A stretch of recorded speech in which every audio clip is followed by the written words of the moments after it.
Hi everyone, welcome to our YouTube channel. तो देखिए, जो हमने साइंस की क्लासेस शुरू करवा रखी थी, जैसे 7th क्लास शुरू करवा रखी है, उसी के पैरेलल में हम 8th क्लास को भी कंटिन्यू करेंगे। तो आज हम करेंगे 8th क्लास का फर्स्ट चैप्टर। दोनों क्लासेस पैरेलल चलेंगे आपकी 7th और 8th। तो 8th क्लास में आज हम करेंगे फर्स्ट चैप्टर, जिसका नाम है फसल उत्पादन एवं प्रबंध। मतलब फसलों का कैसे उत्पादन किया जाता है और कैसे उनका रख रखाव किया जाता है। तो इस चैप्टर में हम पढ़ेंगे कि ग्रीष्म अवकाश में पहेली एवं बू जो अपने चाचा के घर गए, उनके चाचा एक किसान हैं। तो एक दिन उन्होंने खेत में कुछ औजार देखे, जैसे कि खुरपी, दराती, बेलचा, हल इत्यादि। तो खेती करने के लिए उपयोग में जो औजार लाए जाते हैं, उनको उन्होंने देखा। अब इसमें आगे क्या आता है कि सभी सजीवों को भोजन की आवश्यकता होती है। पौधे अपना भोजन स्वयं बना सकते हैं। तो आपको याद होगा, आपने पहले भी पढ़ा है 6-7 क्लास में कि हरे पौधे अपना भोजन किस प्रकार से संश्लेषित करते हैं। तो मनुष्य सहित सभी जंतु भोजन बनाने में असमर्थ हैं। तो जंतुओं के भोजन का स्रोत क्या रहेगा? परंतु हम भोजन ग्रहण ही क्यों करते हैं? हमारे दिमाग में ये बहुत सी चीज़ें आती है कि हम भोजन ग्रहण क्यों करते हैं। तो आप जानते ही हैं कि सजीव भोजन से प्राप्त ऊर्जा का उपयोग विभिन्न जैविक प्रक्रमों जैसे पाचन, श्वसन एवं उत्सर्जन के संपादन में करते हैं। हम अपना भोजन पौधों अथवा जंतुओं या दोनों से ही प्राप्त करते हैं। तो इसमें क्या बताया, क्योंकि ये जो हम प्राप्त करते हैं पौधे और जंतुओं से, क्योंकि हम सभी को भोजन की आवश्यकता होती है, अतः हम अपने देश के इतने अधिक लोगों को भोजन किस प्रकार से उपलब्ध करा सकते हैं। तो क्या बताया इसने कि एक विशाल जनसंख्या को भोजन प्रदान करने के लिए इसका नियमित उत्पादन, उचित प्रबंधन एवं वितरण आवश्यक है। अब सबसे पहले आता है इसमें कृषि पद्धतियाँ। लगभग 10,000 ईसा पूर्व तक मनुष्य घुमंतु थे। वे एक स्थान से दूसरे स्थान तक भोजन एवं आवास की खोज में समूह में विचरण करते रहते थे। वे कच्चे फल और सब्जियां खाते थे और उन्होंने भोजन के लिए जंतुओं का शिकार करना प्रारंभ किया। तो कालांतर में खेती कर चावल, गेहूं एवं अन्य खाद्य फसलों को उत्पादित कर सके। इस प्रकार कृषि का प्रारंभ हुआ। तो कृषि पद्धतियां हैं वो लगभग 10,000 ईसा पूर्व तक मनुष्य क्या था? घुमंतु था। जब एक ही किस्म के पौधे किसी स्थान पर बड़े पैमाने पर उगाए जाते हैं तो इसे फसल कहते हैं। जैसे आपने खेतों में जाकर देखा होगा, जैसे कुछ एरिया फिक्स कर देते कि यहाँ पर सरसों उगानी है, यहाँ पर गेहूँ, यहाँ पर चने। तो इस प्रकार से एक ही किस्म के पौधे होते हैं एक जगह पर, वो क्या कहलाते हैं? फसल कहलाते हैं। उदाहरण के लिए आप ले सकते हैं कि गेहूँ की फसल का अर्थ है कि खेत में उगाए जाने वाले सभी पौधे कौन से होंगे? गेहूँ के होंगे। अब जानते ही हैं कि फसलें विभिन्न प्रकार की होती हैं, जैसे कि अन्न, सब्जियां एवं फल। जिस मौसम में यह पौधे उगाए जाते हैं, उसके आधार पर हम फसलों का वर्गीकरण करते हैं। तो भारत एक विशाल देश है। यहाँ पर ताप, आर्द्रता और वर्षा जैसी जलवायु परिस्थितियाँ एक क्षेत्र से दूसरे क्षेत्र में भिन्न होती हैं। तो अतः इस प्रकार से देश के विभिन्न भागों में विविध प्रकार की फसलें उगाई जाती हैं। तो ये जो विभिन्नता होती है, इसके बावजूद मोटे तौर पर फसलों को 2 भागों में बांटा जा सकता है। एक होता है खरीफ की फसल, दूसरी होती है रबी की फसल। जो खरीफ की फसल होती हैं, वह फसल जिन्हें वर्षा ऋतु में बोया जाता है, खरीफ फसल कहलाती है। भारत में वर्षा ऋतु सामान्यतः जून से सितंबर तक होती है। धान, मक्का, सोयाबीन, मूंगफली, कपास इत्यादि कौन सी होती हैं? खरीफ की फसलें। तो एग्जाम में अगर आ जाए कि मूंगफली है वो कौन सी फसल है? खरीफ की फसल है। तो याद रख लेना कि वह फसल जिन्हें वर्षा ऋतु में बोया जाता है, खरीफ फसल कहलाती हैं। नेक्स्ट आता है रबी फसल। रबी की फसल कौन सी होती हैं? जो सर्दियों में उगाई जाती हैं। मतलब शीत ऋतु में उगाई जाने वाली फसलें रबी फसलें कहलाती हैं। गेहूं, चना, मटर, सरसों तथा अलसी रबी फसल के उदाहरण हैं। तो जो खरीफ की फसल है वो वर्षा ऋतु में बोई जाती है और जो रबी की फसल है वो शीत ऋतु में, मतलब सर्दी की ऋतु में उगाई जाती है। इसके अलावा कई स्थानों पर दालें और सब्जियां ग्रीष्म में उगाई जाती हैं। नेक्स्ट पॉइंट आता है आधारिक फसल पद्धतियाँ। तो इसमें क्या है कि फसल उगाने के लिए किसान को अनेक क्रियाकलाप सामयिक अवधि में करने पड़ते हैं। जैसे उनकी कटाई, बुआई जो भी होता है एक पैटर्न से चलता है कि पहले मिट्टी को अच्छा करना, फिर उसमें क्या है बिजाई करना, फिर उसकी कटाई करना, उसमें कोई खरपतवार है उसको निकाल कर फेंकना, फिर उनका क्या है एक अच्छे से स्थान पर भंडारण करना। तो ये सब एक क्रियाकलाप होते हैं कि आप देखेंगे कि यह क्रियाकलाप उस प्रकार के हैं जिनका उपयोग माली अथवा आप सजावटी पौधे उगाने के लिए करते हैं। यह क्रियाकलाप अथवा कार्य कृषि पद्धतियाँ कहलाते हैं। तो यह क्रियाकलाप आगे दिए भी गए हैं, जैसे कि आता है सबसे पहले मिट्टी तैयार करना, फिर आता है बुआई, फिर खाद एवं उर्वरक देना, फिर सिंचाई, खरपतवार से सुरक्षा, कटाई और भंडारण आता है आखिर में। तो सबसे पहले आता है कि मिट्टी को तैयार करना, कि कोई भी फसल बोने से पहले हम मिट्टी को किस प्रकार से तैयार करते हैं। तो फसल उगाने से पहले मिट्टी तैयार करना प्रथम चरण है। मिट्टी को पलटना तथा इसे पोला बनाना कृषि का अत्यंत महत्वपूर्ण कार्य है। इससे जड़ें भूमि में गहराई तक जा सकती हैं। पोली मिट्टी में गहराई में धसी जड़ें भी सरलता से शोषण कर सकती हैं। जो पोली मिट्टी होती है किस प्रकार पौधों की जड़ों को सरलता से शोषण करने में सहायक है। तो पोली मिट्टी जो होती है उसमें मिट्टी में रहने वाले केंचुओं और सूक्ष्मजीवों की वृद्धि करने में सहायता करती है। यह जीव किसानों के मित्र हैं क्योंकि यह मिट्टी को और पलटकर पोला करते हैं और उमस बनाते हैं। परंतु मिट्टी को पलटना और पोला करना क्यों आवश्यक होता है, तो आपने पहले भी पढ़ा है कि मिट्टी में खनिज, जल, वायु तथा कुछ सजीव होते हैं। इसके अतिरिक्त जो मृत पौधे होते हैं एवं जंतु भी मिट्टी में पाए जाने वाले जीवों द्वारा अपघटित होते हैं। तो इस प्रक्रम में मृत जीवों में पाए जाने वाले जो पोषक होते हैं वो मिट्टी में निर्युक्त होते हैं। यह पोषक पौधों द्वारा अवशोषित किए जाते हैं क्योंकि ऊपरी जो परत होती है उसके कुछ सेंटीमीटर की मिट्टी ही पौधों की वृद्धि में सहायक होती है। इसे उलटने, पलटने और पोला करने से पोषक पदार्थ ऊपर आ जाते हैं और पौधे इन पोषक पदार्थों का उपयोग कर सकते हैं। तो मिट्टी को उल्टना, पलटना एवं पोला करना फसल उगाने के लिए अत्यंत महत्वपूर्ण है।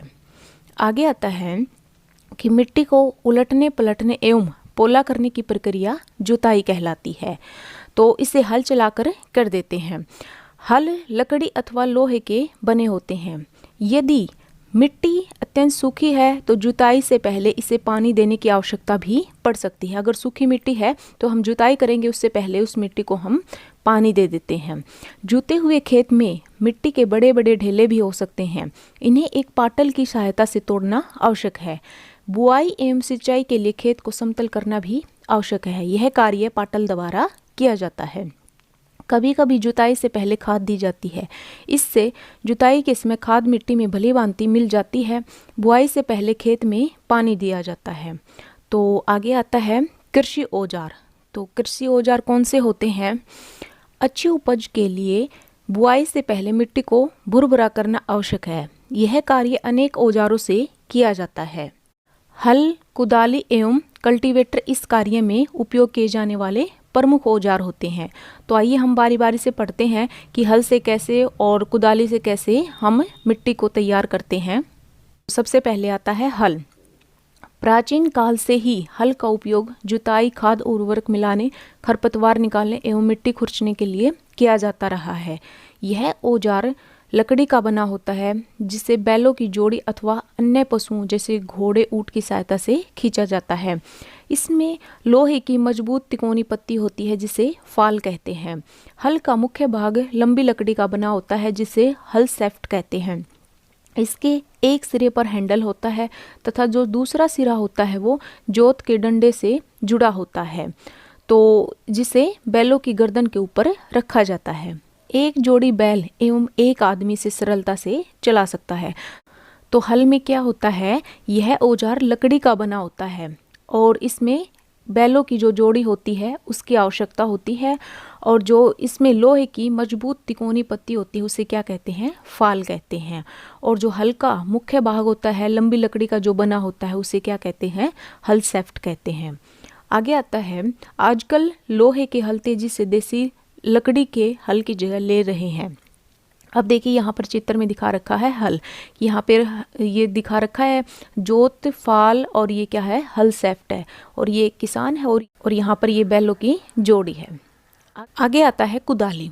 यह एक सरल औजार है जिसका उपयोग खरपतवार निकालने एवं मिट्टी को पोला करने के लिए किया जाता है। इसमें लकड़ी अथवा लोहे की छड़ होती है जिसके एक सिरे पर लोहे की चौड़ी और मुड़ी हुई प्लेट आपको दिखाई देगी, तो जो ब्लेड की तरह कार्य करती है। इसका दूसरा सिरा पशुओं द्वारा खींचा जाता है। यहाँ पर ये जो कुदाली दे रखी है इसमें पकड़ने के लिए है हैंडल, और यहाँ पर मुड़ी हुई प्लेट दिखाई दे रही है, और ये इसकी क्या है, छड़ है। नेक्स्ट आता है कल्टीवेटर। तो आजकल जुताई ट्रैक्टर द्वारा संचालित कल्टीवेटर से की जाती है। कल्टीवेटर के उपयोग से श्रम एवं समय दोनों की ही बचत होती है। नेक्स्ट पॉइंट है बुआई करना। तो बुआई में क्या होता है कि बुआई फसल उत्पादन का सबसे महत्वपूर्ण चरण है। सबसे पहले हमने मिट्टी को तैयार किया, अब हम क्या करेंगे, बुआई करेंगे उसमें। तो बोने से पहले अच्छी गुणवत्ता वाले बीजों का चयन किया जाता है। अच्छी गुणवत्ता वाले बीज अच्छी किस्म के साफ एवं स्वस्थ बीज होते हैं। किसान अधिक उपज देने वाले बीजों को प्राथमिकता देता है, तो हमें बीजों का चयन बड़े सोच समझकर करना चाहिए। इसमें क्या है कि यहाँ पर एक जैसे क्रियाकलाप लिया है, एक बीकर लेकर इसे पानी से आधा भरिए, इसमें एक मुट्ठी गेहूं के दाने डालकर भली भांति हिलाइए। अब कुछ समय बाद क्या देखते हैं कि कुछ बीज जल के ऊपर तैरने लगते हैं। जो बीज पानी में बैठ जाते हैं वे या तो हल्के हैं या भारी हैं।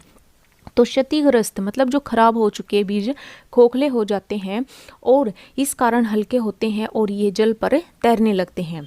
अच्छे और स्वस्थ बीजों को क्षतिग्रस्त बीजों से अलग करने के लिए सबसे अच्छी विधि है। कौन सी अच्छी विधि है? पानी में हम उन बीजों को डाल देते हैं और जो खोखले और क्षतिग्रस्त बीज होते हैं वो ऊपर आ जाते हैं, उनको हम अलग कर लेते हैं। बुआई से पहले बीज बोने के औजारों के बारे में जानना आवश्यक है। परंपरागत औजार। परंपरागत रूप से बीजों की बुआई में इस्तेमाल किया जाने वाला औजार कीप के आकार का होता है। बीजों को कीप के अंदर डालने पर यह 2 या 3 नुकीले सिर वाले पाइपों से गुजरते हैं। ये सिरे मिट्टी को भेद कर बीज को स्थापित कर देते हैं। तो यहाँ पर बीज बोने की जो पारंपरिक विधि है यहाँ पर चित्र में दिखाई है। आगे आता है सीड ड्रिल। आजकल बुआई के लिए ट्रैक्टर द्वारा संचालित सीड ड्रिल का उपयोग होता है। इसके द्वारा बीजों में समान दूरी एवं गहराई बनी रहती है। यह सुनिश्चित करता है कि बुआई के बाद बीज मिट्टी द्वारा ढक जाए। इससे पक्षियों द्वारा बीजों से होने वाले नुकसान को रोका जा सकता है। तो जो सीड ड्रिल है इसके द्वारा बुआई करने से समय एवं जो श्रम है, मेहनत है, उस दोनों की ही बचत होती है। तो आगे आता है इसमें पॉइंट कि पौधों को अत्यधिक घने होने से रोकने के लिए बीजों के बीच आवश्यक दूरी होना बहुत ही जरूरी है। इससे जो पौधे होते हैं उनको सूर्य का प्रकाश, पोषक एवं जल पर्याप्त मात्रा में प्राप्त होता है। अधिक घनेपन को रोकने के लिए कुछ पौधों को निकालकर हटा दिया जाता है। खाद एवं उर्वरक मिलाना। वे पदार्थ जिन्हें मिट्टी में पोषक स्तर बनाए रखने के लिए मिलाया जाता है उन्हें खाद एवं उर्वरक कहते हैं। तो मिट्टी फसल को खनिज पदार्थ प्रदान करती है।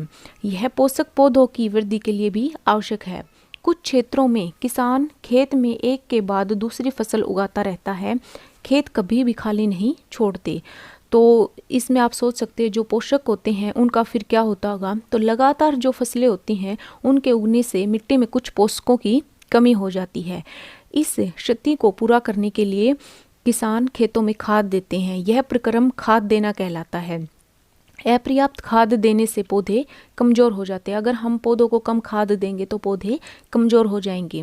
तो खाद एक कार्बनिक पदार्थ है जो कि पौधों या जंतु अपशिष्ट से प्राप्त होती है। किसान पादप एवं जंतु अपशिष्टों को एक गड्ढे में डालते जाते हैं तथा इसका अपघटन होने के लिए उन्हें खुले में छोड़ देते हैं। अपघटन कुछ सूक्ष्मजीवों द्वारा होता है। अपघटित पदार्थ खाद के रूप में उपयोग किया जाता है। आपने क्लास 6 में भी पढ़ा होगा वर्मी कंपोस्टिंग या फिर केचुए द्वारा खाद तैयार करने के विषय में आप पहले ही पढ़ चुके हैं। तो यहाँ पर दिखाया कि मूंग अथवा चने के बीज लेकर उन्हें अंकुरित कीजिए। तो आप किस प्रकार से करते हो? इनमें से एक ही आकार वाले 3 नवोद्भिद छांट लीजिए। अब 3 गिलास अथवा ऐसे ही पात्र लीजिए, आप कोई भी बर्तन ले सकते हो। इन पर ABC निशान लगा लीजिए।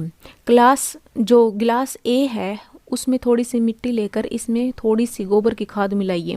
गिलास B में समान मात्रा में मिट्टी लेकर उसमें थोड़ा सा यूरिया मिलाइए। गिलास C में कुछ मिट्टी लीजिए बिना कुछ मिलाए।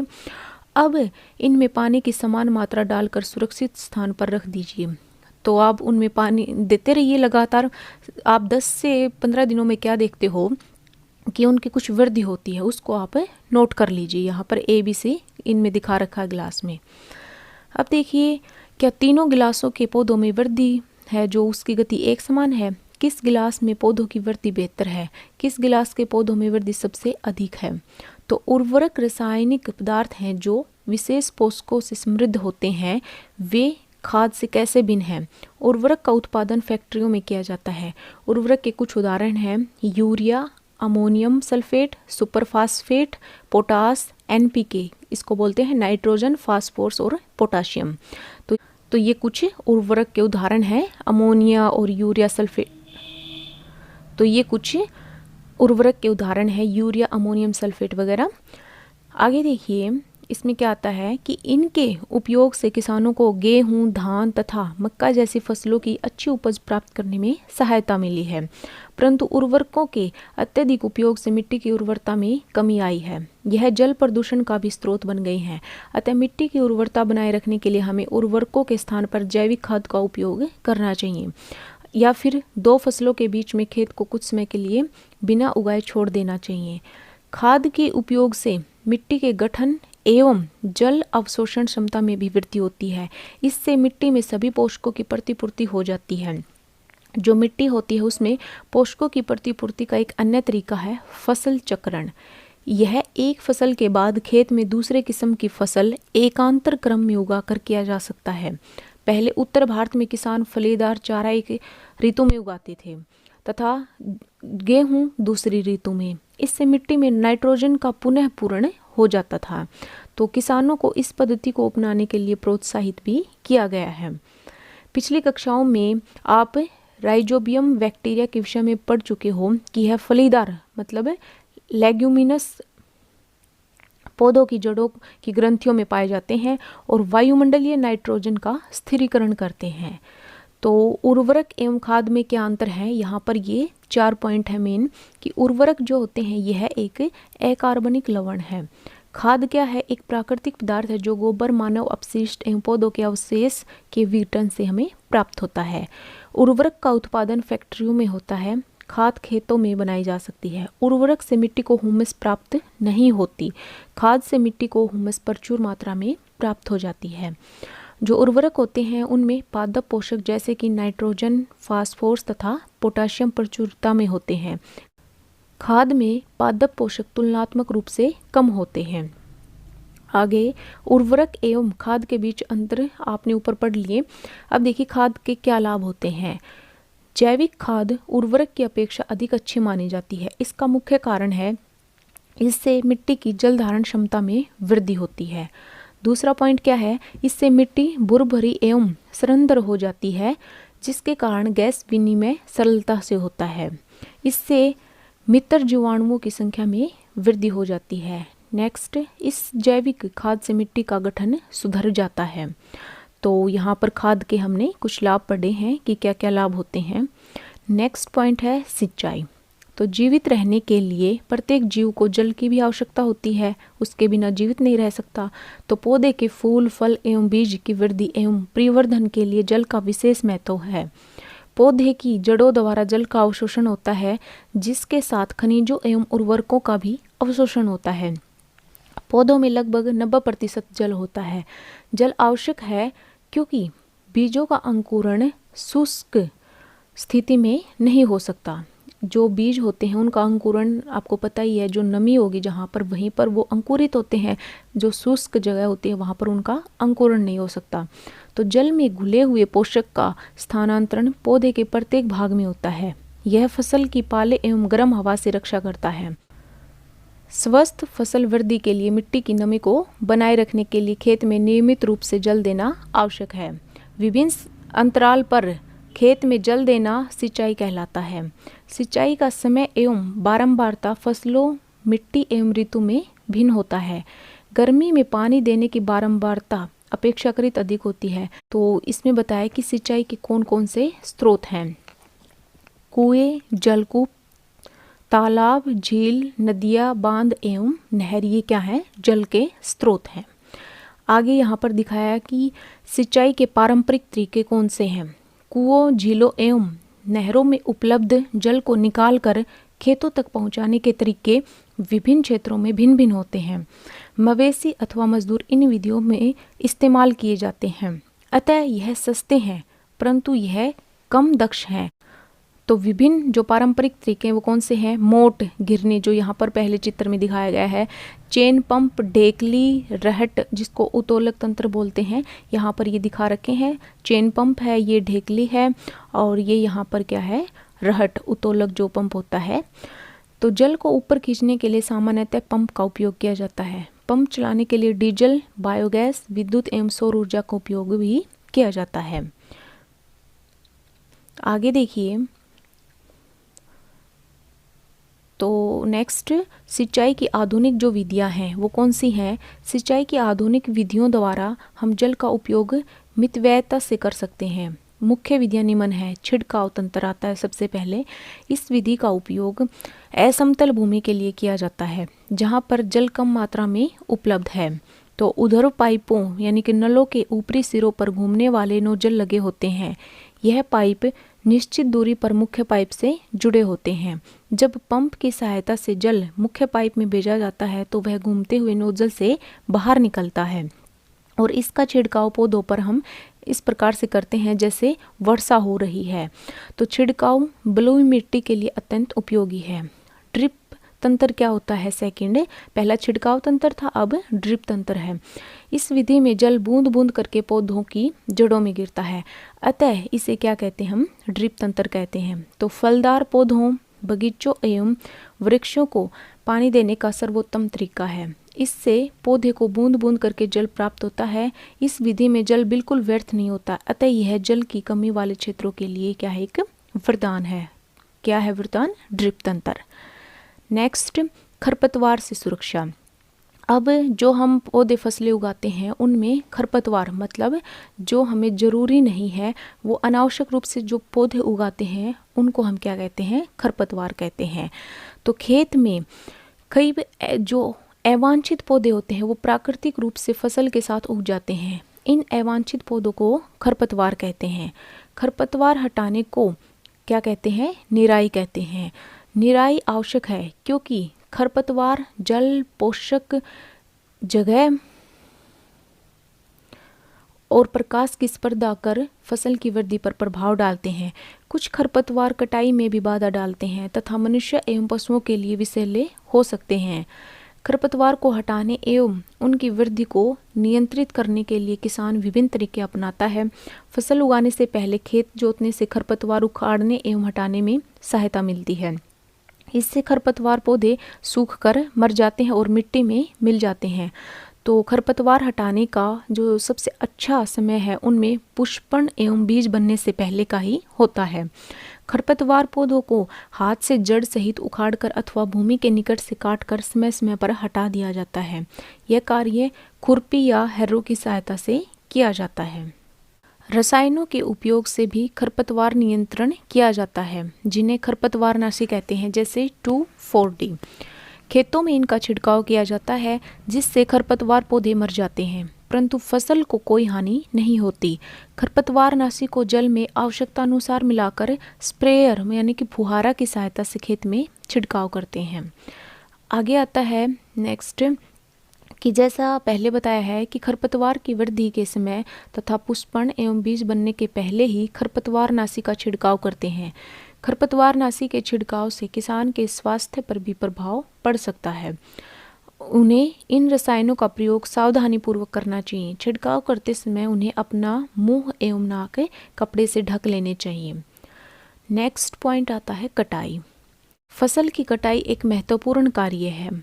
फसल पक जाने के बाद उसे काटना कटाई कहलाता है। कटाई के दौरान या तो पौधों को खींचकर उखाड़ लेते हैं या फिर उसे धरातल के पास से काट लेते हैं। एक अनाज फसल को पकने में लगभग 3 से 4 महीने का समय लगता है। हमारे देश में दराती की सहायता से हाथ द्वारा कटाई की जाती है या फिर एक मशीन का उपयोग किया जाता है जिसे हार्वेस्टर कहते हैं। काटी गई फसल के बीजों दानों को भूसे से अलग करना होता है, इसे थ्रेसिंग कहते हैं। यह कार्य कंबाइन मशीन द्वारा किया जाता है जो वास्तव में हार्वेस्टर और थ्रेसर का संयुक्त रूप है। छोटे खेत वाले किसान अनाज के दानों को फटक कर अलग करते हैं। इसके बारे में आप पहले से पढ़ चुके हैं। आगे आता है कटाई पर्व। 3-4 महीनों के कठोर परिश्रम के बाद कटाई का समय आता है। तो स्वर्णिम दानों से भरी हुई खड़ी फसल किसानों के हृदय में उल्लास एवं अच्छे समय का भाव संचारित करती है। यह समय थोड़ा आराम करने एवं खुशी मनाने का है क्योंकि पिछले ऋतु के प्रयत्न का फल मिलता है। इसीलिए भारत के सभी भागों में कटाई का समय हर्षोल्लास एवं खुशी का होता है। पुरुष एवं महिलाएं सभी मिलकर इस पर्व को मनाते हैं। कटाई ऋतु के बाद कुछ विशेष पर्व कौन से होते हैं, जैसे पोंगल, वैसाखी, होली, दिवाली, नबान्या एवं बिहू जुड़े हुए हैं। तो ये कटाई के पर्व होते हैं। आगे भंडारण। फसलें जो काट ली हैं उनका हमें भंडारण किस प्रकार से करना चाहिए। तो उत्पाद का भंडारण एक महत्वपूर्ण कार्य है। यदि फसल के दानों को अधिक समय तक रखना हो तो उन्हें नमी, कीट, चूहों एवं सूक्ष्मजीवों से सुरक्षित रखना होगा। ताज़ा फसल में नमी की मात्रा अधिक होती है। यदि काटी गई ताज़ा जो फसल होती है उसके फसल के दानों को अगर हम बिना सुखाए ही भंडारित कर लेंगे तो उनके खराब होने या फिर जीवों द्वारा आक्रमण से उनके अंकुरण क्षमता नष्ट होने की संभावना अधिक होती है। अतः भंडारण से पहले जो दाने होते हैं बीजों को धूप में सुखाना आवश्यक होता है जिससे उनकी नमी में कमी आ जाए।